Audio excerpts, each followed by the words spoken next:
My goal is to have a horse going to the Olympics. If you only ride educated horses, you quickly forget how difficult it actually is to ride a young horse. That people don't talk about the bad things because it has so much to be this pretty picture, and it's not pretty. So few horses actually make it. I'm surprised how many horses that actually don't survive until they're 3 years old.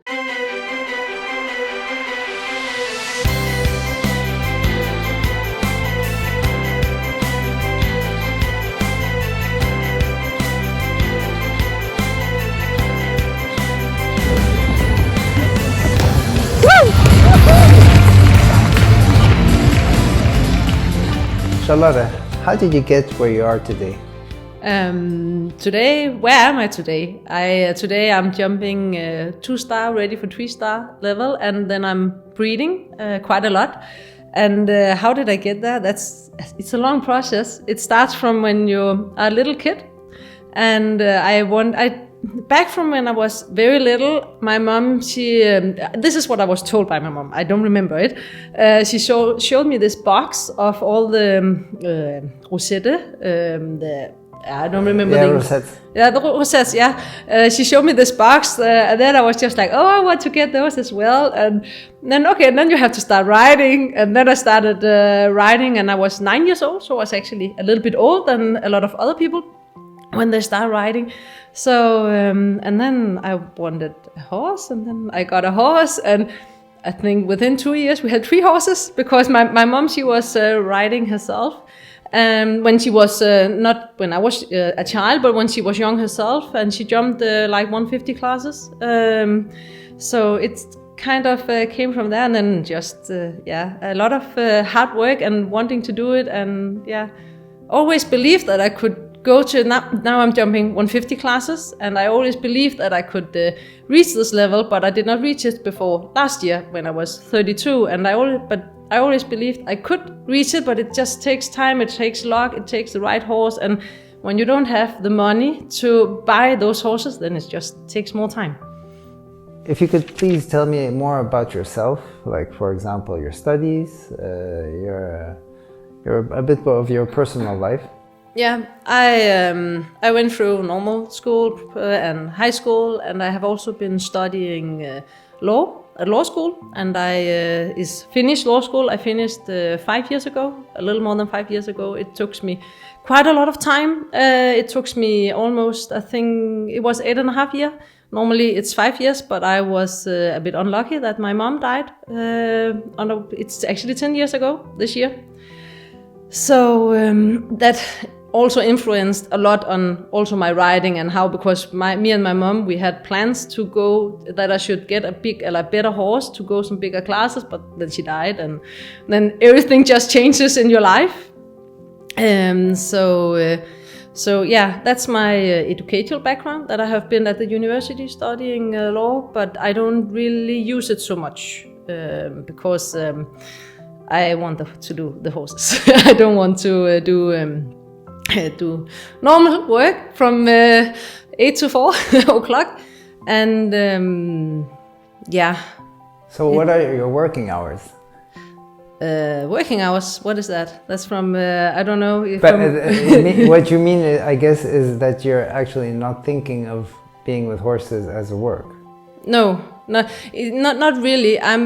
Something has to pay the bills. That's how it is, and it's not. In my situation, it's not the horses paying all the bills, at least some of them, but not all the bills. And it's because my mom, when she died, she left me a company, and I have been lucky enough that this company helps me pay my bills. But it's my dream to build this horse part up, so I live from it. But it takes time, and it's cost a lot of money. I have my own farm, but I need a new stable, I need an indoor hall, I need all those things to make it work as I dream of. It's how I want it to be, but it takes time when you don't just have the money. Why have you chosen horses instead of having a socially accepted path like working as a lawyer? It's I would say it's just not me. That when I grow up, my mom always told me you have to get an education so you can get a job, so you can keep the horses you want to ride, and I agree with that. But the further I have come, the more I have been like, but I don't want a normal job. I want to work with the horses, and it's all I want to do. So, and now I'm lucky. I know a lot of other people, they are not as lucky that they have a company behind them that can pay the bills. I work so much with horses now that I don't have so much time to do other work that makes, more money. And in that sense, I'm really lucky, but it's just, that's what I want to do. And I actually regret that I use so much time on studying. I should not have been studying. I should have been out working in the stables. I have been in stables twice. I was at Lutkemeyer once. It was just a holiday job between my 2 years, my first and second year at law school. It was just 3 months, but it was fun, and I learned a lot. And then I have been at Paul Schokkemølle. And I should just have been more out at places, learn even more and get even a better rider, and not studying law. But I was just like, that's normal. People do that, and if you want to have horses, you have to have money. So it is. You have told us about your being a rider and jumping, but you are also a breeder. When and why did you actually start breeding? When I started breeding I always wanted to breed, but my start was actually when my mom died, because my mom had this favorite horse, a mare, and she had this dream about we should get this farm and we should have the foals of this mare on the paddocks. And I was just like, when she died, I have to make this foals for my mom. So that was actually my start. She died so late in the summer that I didn't feel that I could do it the same summer. You have a lot of other things to take care of when a person close to you die. And so that I bred the mare the following year. And that was my start. And then I was just like, okay, I breed that one, and I wanted a foal on my own favorite mare. So I bred her as well, and that's actually how it started. But how long I wanted to breed? I wanted to breed since I was a child. I don't remember when it started, but when 5 years ago we moved to the farm I have now, and it was we always find old papers and all that sort of stuff. And then I found my education papers from when I was in 7th grade, and there was only one thing in line, and it was just like, I want to be a horse breeder, but it's very, very expensive. That's what I wrote in it. And then I was just, how old are you in 7th class? You're like 13, 14, something like that. And at least there I wanted to breed. And I also remember saying it a lot to my mom during time, but it was just, oh, it's expensive, it's expensive to ride, but then start breeding. That's how it started. It was a child dream, but it started when my mom died, because my mom was actually a little bit like, no, don't do it because it's expensive, and we are riding the horses, and all sort of stuff. How many horses have you bred up to now? I think it's 15 living foals, and I'm waiting one more. And how old is your first foal now? 8 years. 8 years old. I should have had 2 foals, but I was so unlucky that my first foal was actually dead born. So I only got one foal 8 years ago. Speaking about that, that's also life, of course. There's a lot of risks also in breeding. That's what people also don't see. They only see the good things, the good part, or the easy way through breeding. But there's many risks. There's so many risks, and I have also had my bad foalings. But in risk in general, people, they always talk about, oh, it can have a chip. That's like, it's the only thing people talk about when you breed, it can have a chip. Yeah, but it can have so much more. There's so many ways the x-rays can be bad, that could be much worse than just one single little chip. And that's what I think is actually the most, where you have most risk, because you don't know what you get. You can get, so many different things that it can be bad, and it can be so bad you have to put your 1-year-old down. And people, they don't see it, because people don't talk about it. And I think actually it's a shame that people don't talk about the bad things, because it has so much to be this pretty picture. And it's not pretty. there's many things that are pretty. You know, when you get the foals, they're running around in the paddocks and everything is good. It's like picture perfect. But sometimes it's really not picture perfect. And I have had 3 foals so far with a bad foaling. I had my first one that was stillborn, but nothing went wrong. It was just dead. Then I had one with a leg that was bended. It's not so bad. It was bended in I think the hock. I think it's in English. So it was actually quite easy for me to straighten the leg up, and then the foaling was done, and it was easy. Then I had one that didn't breathe when it came out, so we have to make it breathe. And I was just like, I called the vet, and I must say one thing: when you have to do with the foaling, always have earphones and have it without a line. You know, it have to be Bluetooth. Because then you always have your hands free, and you don't have, and you're not risking to get into, that it will be in the way. And then, but I quickly called the vet. It was just like the feeling, oh, I don't have time to call the vet, but I need to do it, because I was just like, what the hell am I doing? And the advice I got from the vet was either taking the foal over the stable door to get the head down. And I didn't want to do that, because I could actually see the heart was beating, even though that the foal was not, it had no reaction. I even touched the eye. It's always the last reflex that when the horse dies, the last reflex that's still there. Nothing was working. So, and then he said we should take some straw and push it hard on both, get it on the front, so it was, I don't know how to say it. It was standing on the front legs on the straw. Yeah, bended knees. Yes. And then it was lying on the legs, and then it was up in that way. And then push it hard on each side for 30, 40 seconds, and then this one started breathing. So it worked out, but it was it was a little bit terrifying when you are in this situation. You can just see, it's not breathing, and the most, I think, with this foaling was I could see on the way out the foal was moving. I could, when the mares are foaling, some of the foals, they're like moving their legs when they get out, and this one did that. And when it came out, it was not breathing and not alive at all. I was just like, what the hell happened? But we managed, and that's that was really nice. And then this year I also had a bad foaling. So this one, it had the back leg between the ears. So that was quite terrifying. And it took... But they were not ears. They were the back legs. It was only one back leg was between the ears, and the other back leg was correct. But, I didn't know before the head came out on the foal, and then suddenly there was an extra hoof. And it was just like, and that time I had the vet in, because it was so slowly, this foaling. And I had the vet in the ears. I was just like, there's another hoof. And she was just like, what? Another hoof? Are you sure? I was like, yeah, I'm sure there's another hoof. And the vet at that point was like only 10 minutes away, because it took 1 hour and 15 minutes before the foal came out. So it was really a long one. And so, yeah, it was terrifying. But we actually got the foal out in this position.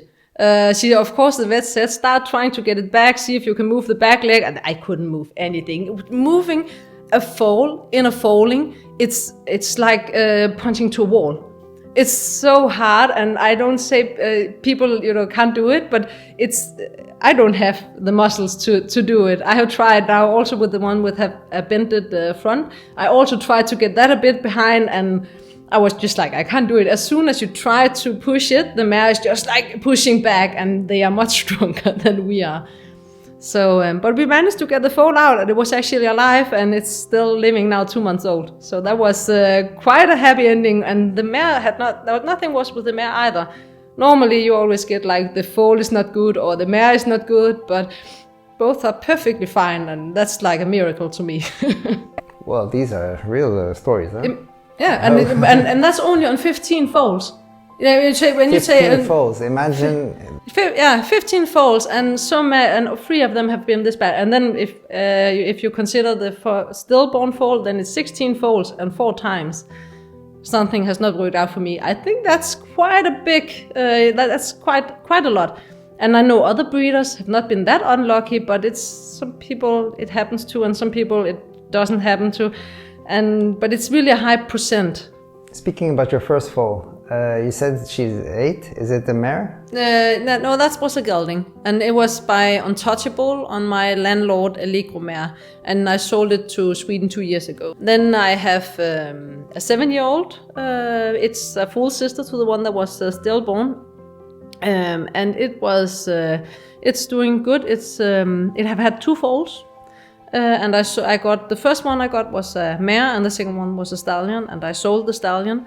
So, but she's 7 now. She's jumping 1 meter 10, nothing special, but it's because she have had 2 foals, and taking. So it takes. And this one is by who? The mare is by Canon Berlobedo Royer Cento. And how did you decide that stallion precisely? Was it to improve certain aspect of? I believe when you have to choose a stallion for your mare, that's like what you are actually asking. You have to look on things you want to make better on the mare, but sometimes you also just have to say, maybe I just want to try this, and that's actually what I did with Canon. It was on top of the world ranking list, and. Yeah, and the mother was by Balube, and he was like on number 1, and I think Canon was like number 2. And I asked some people, and one of them said, "Why not use Canon? He's number 2 on the world breeding list." So I was just like, "Yeah, well, we try." And that's maybe not the right way of doing it, but it was also my first foal, so you're a little bit like, "What should I do?" Okay, I try, and this is how it goes. The more foals I have got, the more I'm just like picking out what do I want to prepare on my mare. But sometimes you also just have to say, I want to do this. I think the most important thing when you wait for foal, you have to look forward to it. You have to be like, oh yeah, I can't wait to this foal to come out. And then it actually doesn't matter which stallion it's from. Because it's if you don't look forward to the foal, then you are using too much money on things that doesn't make you happy. But of course, I'm very interested in using good stallions, and I'm interested in mare lines and all that. So it's not because it's not important for me, but it's most important is that you have to look forward to this foal. Are you using just popular stallions, or are you also using other stallions that you think either younger stallions or less popular stallions? Both. I have mostly been using popular stallions, and that's because when I breed so many foals, so I have to sell some of them. And when you have to sell, the stallion needs to have a good name, because if it doesn't have a good name, you don't get so much money for the foal. So and I actually think I don't make so many foals. Like this year I'm having 3 foals, next year is my plan to get 5 foals, and hopefully not so much more, because it's actually quite hard work to have so many foals. And that makes it a bit difficult, because I want to use some of the younger stallions, and I think it's fun to use them. And actually Emerald, when he was 8 years old, I actually used him on a mare. The mare didn't get in foal, so that's how it is. And no one had spoken about Emerald at that point. And now everybody wants an Emerald. And that I think was actually quite funny. And it's funny to use those stallions when they show off to be good. But sometimes you can be unlucky, and then you use the stallion that does not turn out to be good. So I want to use some of the younger stallions, but I find it a bit difficult to manage 100% how to do it, because I need to sell some of the foals. I don't need to sell everyone, and I'm not producing foals in where I have to sell them. It's not like, okay, I'm going to dump the price to sell them. It's not that important for me to sell, but using so much money, there has to be some kind of income. What is your goal in breeding? My goal is to have a horse going to the Olympics. That's my dream goal. I can't say whether it will happen. I hope that the riding will stay on the Olympic program, because they might get away and then it can't happen. So, but it's definitely getting a horse to the Olympics or to the other big championships. That for sure is my dream. So you want your homebred, your own horse that you have seen grow up, and so you would be controlling all aspects from birth to choosing the stallion, to birth to riding, to be done by you? Yeah, I don't know about I will do the education. It's just, the dream to get a horse to the Olympics. How far I will be in the educational system, that's difficult to say. Of course, I would love that I have educated it to some level, and then a professional rider takes over the reins. But that's preferably would be you. That would be your pitch perfect dream. Would be that would be, of course, that would be pitch perfect. But that's difficult to say. It has to show good results and everything as a young horse to get to the good riders that can take it to the Olympics. What is your biggest achievement up to now? I think people think that I've been breeding a lot, and I know my oldest foal is 8 years old, but it's 8 years is not enough to make big achievements, because the horse is only 8 and they have to be 9 to 11 before they really peak. So there's some time yet to go before my foals is having the right age. But I think my biggest achievement have been that my colt from 2 years ago at Tangelo on my Balube mare, he was the best stallion colt at the regional show, but because of Corona, it couldn't go to the elite show where he would have been within the 5 best colts, and then one of the 5 would win. So I don't know which about but he won the regional, but Corona made sure he couldn't go to the final. Where is this foal now? At home. I still have it. Is he still a colt? Or yes. I'm planning to try to prepare him for approval. We will see. I don't know about he will get approved, but that's my goal with him. And then I was also really lucky that the first colt I got on my Balube mare, it was when it went to the elite auction in Danish warm blood, and it was sold for 26,000 euros. So that's also kind of an achievement, I think. So that's and then I have sold 3 foals on the Danish warm blood elite auction. So that's I would say that what is in breeding so far, but I hope I will do much better in time. This is in 8 years. I mean, you have achieved what people have done in 20 years. Yeah, exactly. And I don't count myself. I don't count in my 2 first foals, because I only made those because I wanted to make a foal. It was not. I was not breeding. Yeah, I was breeding a foal, but I was not a breeder yet. I didn't start before 5 years ago when I got my own farm and had the opportunities to start breeding more professional, or how you would say more. That you can make more foals. If you don't have your own farm, it's just too expensive to make many foals, because the expenses, they just run away. So I would actually say it's only within 4 or 5 years. Then you're pretty good. Pretty good start. I would say so too. Start. Yes, pretty good start. But we don't know. I don't know if they're good jumpers. That's the most important thing. But the mares that you have used for breeding, you have jumped yourself. No, not all of them. I have my Balube mare. I jumped 140 with her. When I got her, I was a real amateur rider, so she would have been doing better results if she had a better rider, but that's how it is. I would wish I got her today when she was 5, because today I would choose so much better than I did. Yeah, I had her for 15 years, so I was not as good a rider 15 years ago. But she taught you many things. She taught me a lot of things, and so that's I don't think I would be where I am today without her, because she really learned me a lot of things, and I really think when I ride today on horses, it's really a thing I keep closely in mind. She was a really, really careful horse, and she really taught me how to take care of a careful horse. So I rode her myself, and then I had the one Labelle by Landlord Allegro. I rode her myself too. I rode 135 centimeter class with her. But she only got that one foal. That was 8-year-old. I was unlucky she broke the leg when she was in foal with Crème Saint Clair. So I had to put her down, unfortunately. Then I bought a mare from Staldive in the Belgian stud.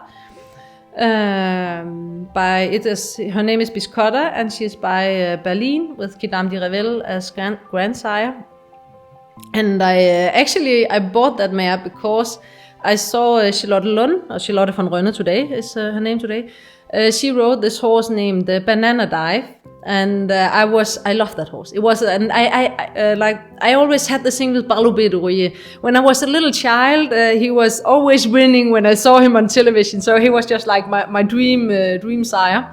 And then she jumped around on this chestnut mare, and I just loved it. And then I made a search for mare annons on Facebook. And then this Staldive, she wrote to me, and she was like, "Oh yeah, I have this mare." "Oh, it's a sister to Banana." "Oh yeah, I need that. I just need that one." Because I loved this Banana, but the Berlin mare has never been ridden. She has only been making foals, and I think she's 12 now. And I had her I bought her when she was 9. So that's, then I have my Cannon mare, but I did not ride it before she got foals. I only rode her afterwards. So I think that's, but I have, my goal of breeding is that you have to have results on the horses, but I want it to be in that way that they get a foal when they are 4. I breed them when they're 3, they get a foal when they're 4, maybe also when they're 5. That depends a little bit on how the situation is.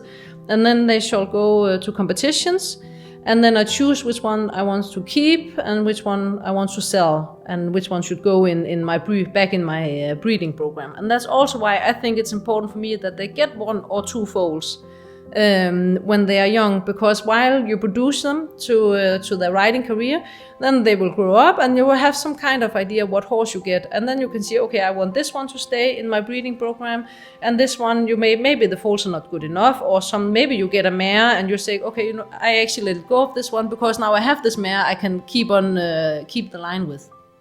Yeah. Oh, and I also have another line. I did not ride it myself. I borrowed a mare from René. And I have a 3-year-old on that one. René Holstein. Yeah, René Holstein, yeah. And I borrowed that 4 years ago and got this one foal. So I have altogether now, I think I have 4 lines I breed with. I don't know about I will keep on doing that, but you also have to start somewhere when you start breeding. And I liked the mare from René because it's a sister to Monique that jumped a lot, and there is a lot of good horses in that line. So that was why I accepted, and I asked if I could borrow. But only one line is my line, and that's a Balubé. That's my 100% what I have done from not buying in or many. Yeah, we bought her as a 5-year-old, but it's that's my line, and that's the line I want to produce. If I feel I get too many horses, have too many mares to breed with, then I choose my line. So it's actually the Balubé mare is your foundation mare. Yeah, that's the one I would call my foundation mare. Yes. Never say never, but I don't think I will have the possibilities to go to those kind of shows that is needed to go to the top level. And that's, so I don't believe I will myself jump the horses to, the best shows in the world. I hope I can produce quite a few horses for like 3-star level. And I would love to do more, but it is an expensive sport, and it needs a lot. I have my husband at home. He's taking care of the horses each time I go to a horse show, and I have to, when the mares are falling, I can't go to bigger horse shows because I want to be there. It's not like I have to and was like, I want to go, but I want to be there because I've already had so many fallings going wrong. So there has to be somebody there who knows what they are doing, and it's also just a little bit nice if something goes wrong that I don't blame other people. Because if you're not there yourself, either you will blame yourself or you will maybe blame the people who are left behind with this task. Responsibility. I don't want to give other people that responsibility. I was coming into what sacrifices have you had to make and I see that you have had to sacrifice shows, important shows, and this to... A little bit, not so much yet, but I feel that the breeding, it's when I breed as a rider, it's difficult because there is a lot of extra management around the foal, especially in the beginning. Like when they are 1 month old, it's not so bad anymore, like 2 weeks, 1 month old. But it also depends on the weather, because if the weather are good, they can be on the paddock all day and all night, and then it's easy for my husband to take care of them. But if they have to get in and out, and I know a lot of people that just have the foals loose. I don't like that. I'm always afraid that I will get into the fence or anything. So I have them in hand, and my husband, he's not really, he doesn't like it, and now he's helping me so much, and if he doesn't like it, he shall not do it. Then I have to get other people to help to get the foals in and out, and it's not so easy to get other people to go to your place morning and evening to get the foals in and out, and it's a lot of time. It's a lot of time to ask other people to do, and when you don't have an employee, then it's but I don't actually, now you talk about sacrifices, I don't feel that I have been sacrificing a lot. It's because it's always what I wanted to do. So I've always been like, okay, you want to do this or you want to do that? I want to do the horses. So it's been easy. Sometimes you have been sacrificing a birthday or something like that, but every year we have the Danish Christmas show, and almost every year it's my birthday during this Christmas show, and my poor husband, he never sees me on my birthday because I'm going to a Danish Christmas show and I want to be there. So it's for me it's not a sacrifice, because I want to be at this show more than I want to be at home eating out on my birthday. So it's but I would like, now when I've been getting a little bit older, now I'm 33, I maybe would like to go to a vacation a little bit more. Me and my husband, we went to a vacation last year. I think it was our first vacation for 8 years, because somebody has to take care of the horses, and it's quite expensive to go on vacation. So how many people did you have to hire to do the job that you do at home? One, I asked a very good friend of mine, and I said, oh, you want to live at my place for 1 week? And she was like, yeah, why not? I'm going to take a week off of my work, and then I will stay at your place. So you're lucky enough to have help that time. But it's not, I don't find it easy, because you can't expect people to do that. So, but I might find a way to get some but employed for a week now and then. The problem with the horse people, it's not a problem actually, because we don't consider riding and taking care of horses as a job. So for me, every day is the same day, whether it's Monday, Tuesday, or Saturday or Sunday. So it's not like weekend is better than any day of the week. Vacation, it gets a bit difficult to take vacation. But after a while, you need a little break from just horses. You do? Not really, not really. That last time I took vacation, we went actually to Prague to see the Global Champions Tour, the final. So that was our vacation. I'm also, when I feel a bit sorry for my husband, because it's not like that for him, because he stays home taking care of the horses. But when I go to the big shows, I only have 1, maybe 2 horses with me. And when you have 28 at home, and then you only have 2 with you, it's it's easy to take care of 2 horses. So it's a little bit like a vacation when I go to the big shows, and then I have this. I normally rent an Airbnb, and then I'm in my room, can watch television or something like I would never do on normal days, and just relax. And my poor husband is running around at home to make everything work. Apart from perseverance, what quality describes you the best to explain how you have gotten where you are now? It's in some way it's difficult, because I can't really I can't give you a smart answer to that question. It's just I've just been doing it. It's not like when I work with the horses, it's it's not a choice for me not to do it. I just do it. I can't. I want to do it so much, so I can't choose not to do it. I guess it's the more you do it, the better you get at it. Yeah.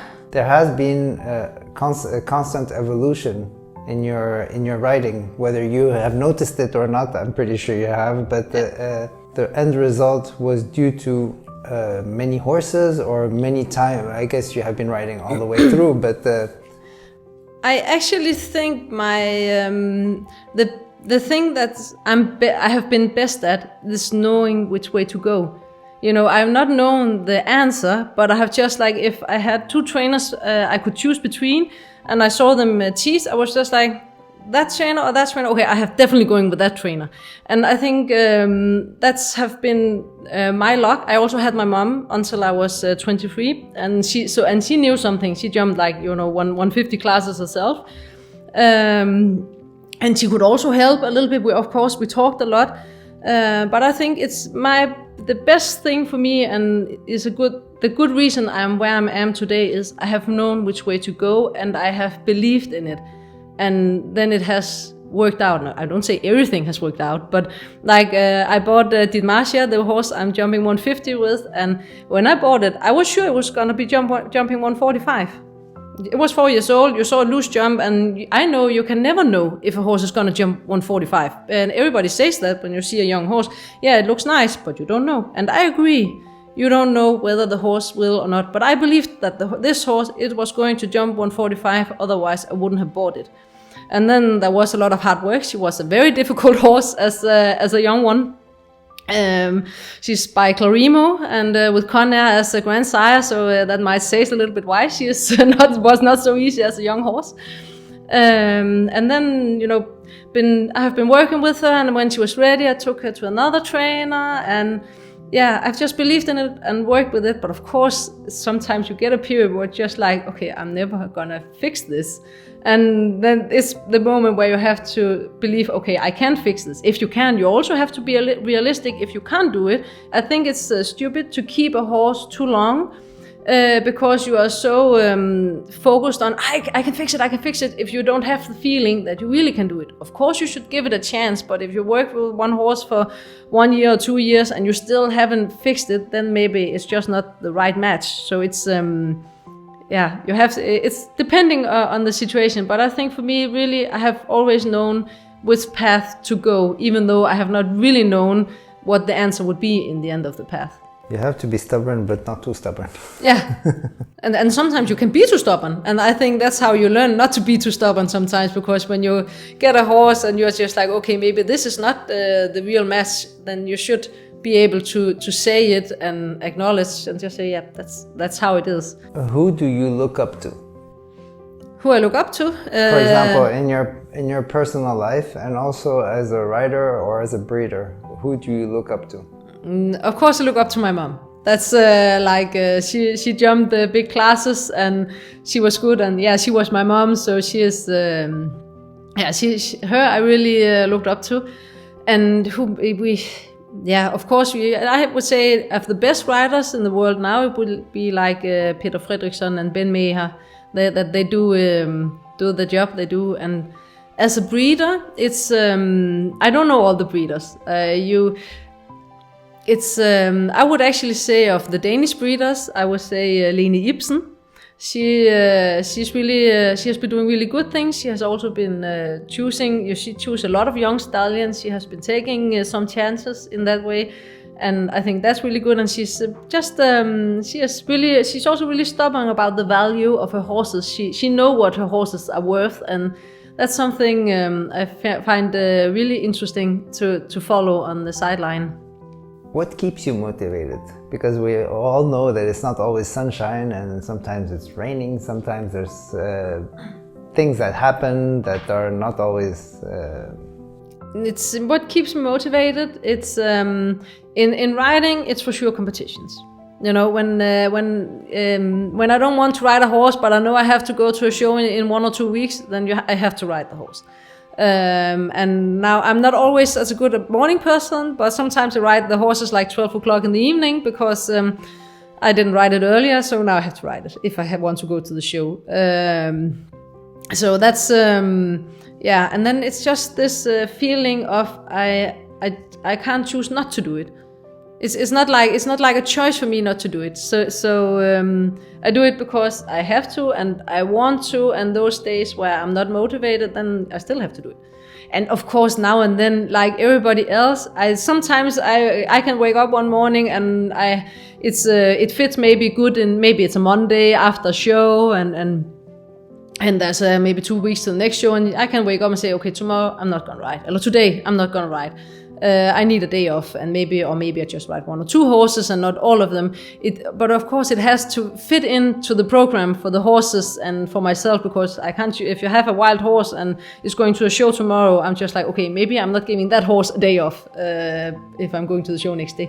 So it's a little bit. I make sure that I get, if I need time, but it's not happen often, but it's not often. It's not like every week. It's not like that. But sometimes I can get a day where I just wake up and say, okay, today I'm not gonna work so much with the horses. Then I probably have some other work I can do instead. So it's not because I'm just doing nothing all day. Is there a special horse that, if you're less motivated, that you would like to sit on and ride? Do you have this like special horse that you just want to ride? Doesn't matter how you feel, how that to just boost your. I would say I don't know about I have a special horse that, but if I can now, I work a lot with the young horses, and sometimes it's you forget if you only ride educated horses, you quickly forget how difficult it actually is to ride a young horse. And then if you have a lot of young horses, and at the moment I have a lot of young horses, when I go on my 150 horse, it's just so easy. Sometimes just like, oh yeah, I can do it, because she know all my signals, and so I could just, we just gotta ride around, and that's so. But that does not mean necessarily she's always my number 1 horse. It can also be my 3-year-old. I want to make ready for, maybe I wanted to go to the mare approval. And then I could be, okay, I have to ride this one because I want to make it ready for this.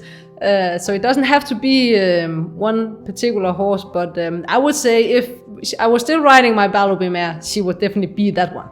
She is my favorite mare of all time, and she was so easy at the end. She was educated. If you want to be a real breeder, not just doing one foal once or twice, you have to be quite tough. Because when you try those things that's going bad, it's really hard. It's like that with the foal, and now everything went well, but the foal with the leg between the ears, it took me like 14 days before I actually was over this traumatic event. I really felt it was traumatic, and I have tried quite a lot, like the one with the broken leg and all those things. So, but that one, the one that didn't breathe, but everything went well, and I was just, after that, I don't feel it was traumatic at all, because now the foal was alive and everything was good, and the foaling was easy. The foal came out in 4 minutes, the one that didn't breathe, and now we had this one, it was going on for 1 hour and 15 minutes, and the vet on the phone, and calling friends to come and help, and it was really hard, and I don't think people understand how hard it is. And that's also a thing with the prices for the horses, that you have a lot of normal people, they are just like, why shall it cost this much? But it has to cost, if it's a good horse, it has to cost money, because there are so many expenses in it, and and there are so many difficulties, and it's so difficult, so few horses actually make it. I'm surprised when I start breeding, and I learn other breeders to know, I'm surprised how many horses that actually don't survive until they're 3 years old. Like many horses, they get a bad colic when they are 2 years old. They have to put it down, and they break the leg, and they get into the fence, and so bad they have to put it down. There's actually quite many, and you don't hear of them.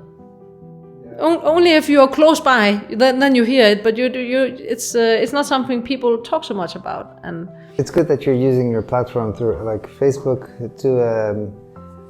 to make people aware of this, especially other breeders or other people with horses, so that if they're met with the same situation, at least they know what you have done in that case. And I use it for that. I use it actually when I tell. One thing is that if it's a traumatic event, then I use it for myself to get, through it. It's like a psychologist or something like that.